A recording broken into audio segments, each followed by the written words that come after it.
What's the dumbest death you've heard of? 1998 Darwin Award winner A Connecticut man was lamenting a breakup with his girlfriend. To console himself, he bought a 6-pack of beer and climbed to the top of a 60-foot high metal transformer tower to think things through.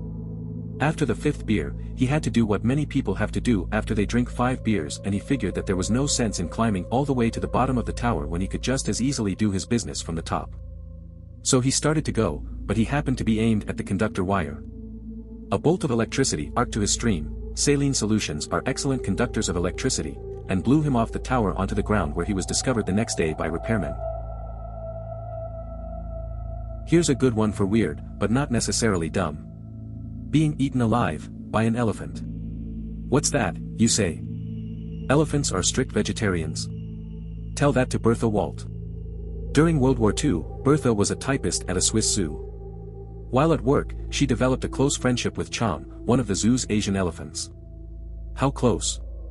She'd often sleep in Chang's stall. I'll just pause and let everyone write their own jokes, thank you very much. In any case, Bertha didn't show up for work one day. Despite the fact that Chang's stall looked like the set of a slasher flick, the Swiss authorities were skeptical. Right up until they fished Bertha's half-digested frock out of Chang's crap. That, they had to consider conclusive evidence. I don't know how much of this story is true, but it's the death of silent actress Lupe Velez, who decided to commit suicide and got all dressed up in a beautiful gown and covered her bed and her room with flowers and laid down in her beautiful silk-covered bed and tried to overdose in sleeping pills. But things didn't go as planned and she woke up in the middle of the night, alive and throwing up. She ran to the bathroom to throw up, but apparently she passed out and was found drowned with her head on the toilet water. There is a book called Death at the Grand Canyon, which talks about all the documented deaths in and around the canyon. There are so many entries on people who wanted to take a cool photo in areas that were marked off limits for safety reasons, or get too close to the edge of the rim, only to fall to their deaths. Everyone should remember to read safety precautions and stick to them. They may have been put there because someone else lost their lives, and you shouldn't have to make that mistake as well. I almost sat on a snake to smoke a bowl.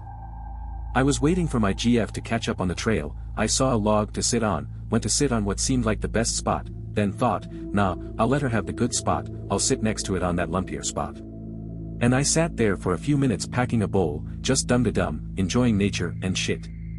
When my GF caught up, she went to sit, and froze, and slowly backed away, and said, that's a snake, and holy shit, those 5 seconds where I was trying to spot the bastard were the longest 5 seconds of my life.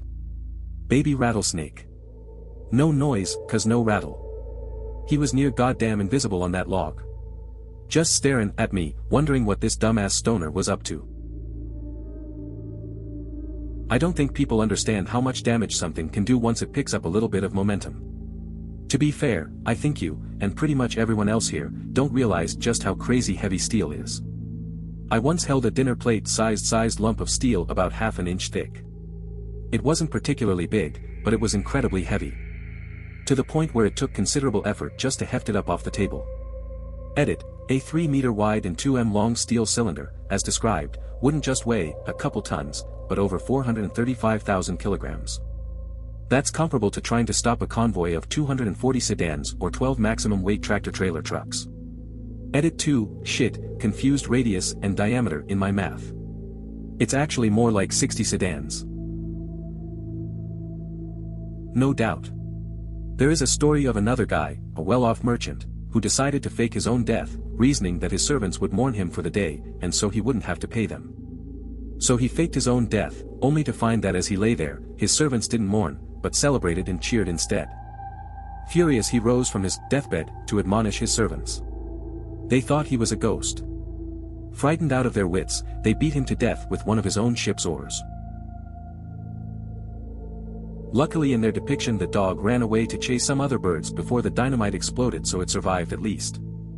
Media rarely depicts the death of dogs unless it's important to the plot. It upsets people too much.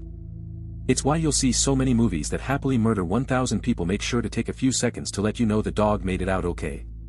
And I mean, they're not wrong. Seeing a dog or cat killed on screen is always super shocking. I guess it's harder for our brains to say, yep, that's an actor, or whatever.